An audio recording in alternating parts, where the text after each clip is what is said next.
tous et bienvenue sur ma chaîne dédiée à la lecture. Sur cette chaîne, chaque semaine, je vais essayer de vous poster une review sur un livre et parfois, si un livre a été adapté en série ou en film, eh bien je vous ferai une comparaison entre les deux. Pour cette première présentation, je vais vous parler de La Chambre des Merveilles de Julien Sandrel. Si vous me voyez souvent regarder en bas, c'est parce que j'ai mon petit cahier avec toutes mes notes.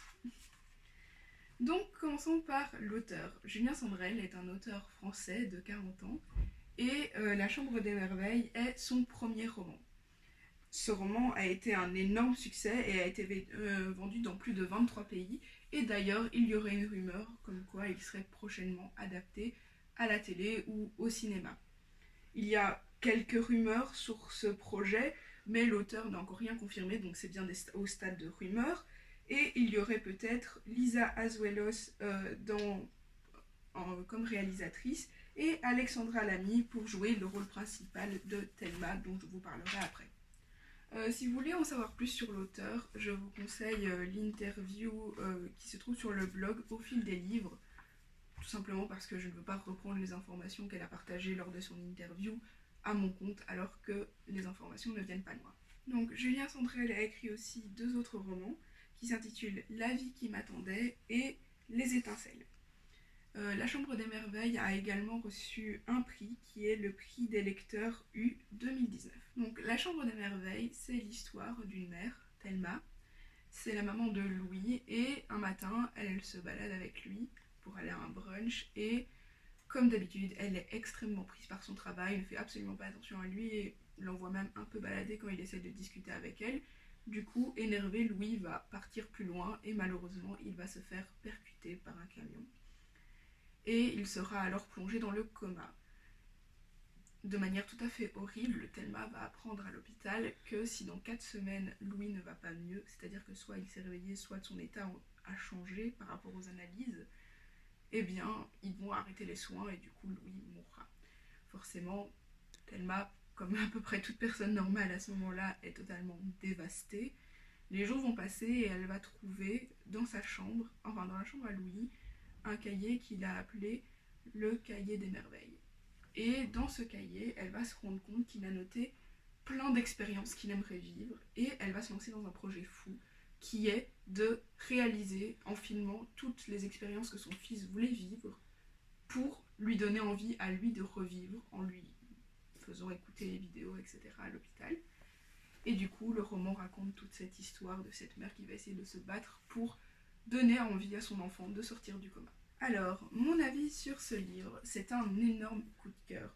Tout d'abord parce qu'il fait passer énormément d'émotions, mais pas seulement de la part de Thelma, vu que c'est son point de vue qu'on suit dans l'histoire, mais aussi Louis, parce que oui, il y a aussi des passages où on suit le point de vue de Louis qui est dans le coma, mais aussi les personnages secondaires sont extrêmement bien développés. En peu de choses et d'un point de vue extérieur, qui est celui de Thelma, on ressent énormément de choses, entre autres avec Elgar, qui est une personne qu'elle va rencontrer lors de son histoire, dont je tairai les rebondissements, mais aussi avec sa mère, qui, alors qu'elle a une relation relativement distante avec elle, va peu à peu redevenir proche d'elle, et c'est assez intéressant de voir cette évolution.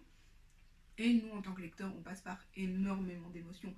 Le rire, la joie, les larmes, c'est vraiment très bien fait sur ce point-là.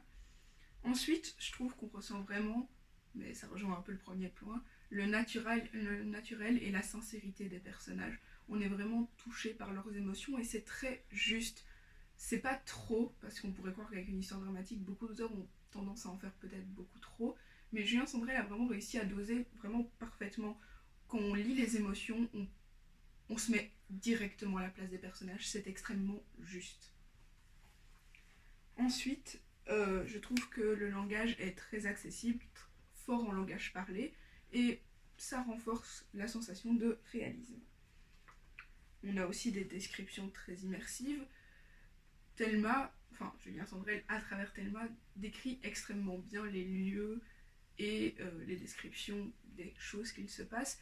Une description qui a retenu mon attention, c'est la description de la vue en haut de l'immeuble quand Thelma est à Tokyo. J'ai exactement vu ce qu'il voulait dire par là et j'ai trouvé cette sensation très intéressante. Et enfin, Je trouve que ça développe vraiment, enfin, lire ce livre développe un vrai sentiment d'empathie et j'ai vraiment apprécié ça. Et du coup, je pense clairement lire les autres romans de l'auteur. Et donc, en conclusion, c'est un super livre pour moi que je vous recommande tout à fait. Et s'il y a une adaptation au cinéma, je serais ravie de la voir. Mais j'ai une petite réserve. J'espère vraiment que les réalisateurs et les acteurs arriveront à justement transmettre cette vérité, ce réalisme qu'il y a dans les émotions des personnages, sans en faire trop ni pas assez. Voilà, c'est la fin de cette première vidéo sur La Chambre des Merveilles de Julien Sandrel. Si vous voulez me soutenir, n'hésitez pas à mettre un like et à vous abonner à ma chaîne. Je débute seulement et aussi n'hésitez pas à mettre des commentaires avec des petites critiques, etc. Tant que c'est constructif, je lirai tout et je serai vraiment contente que vous m'aidiez à m'améliorer. Salut!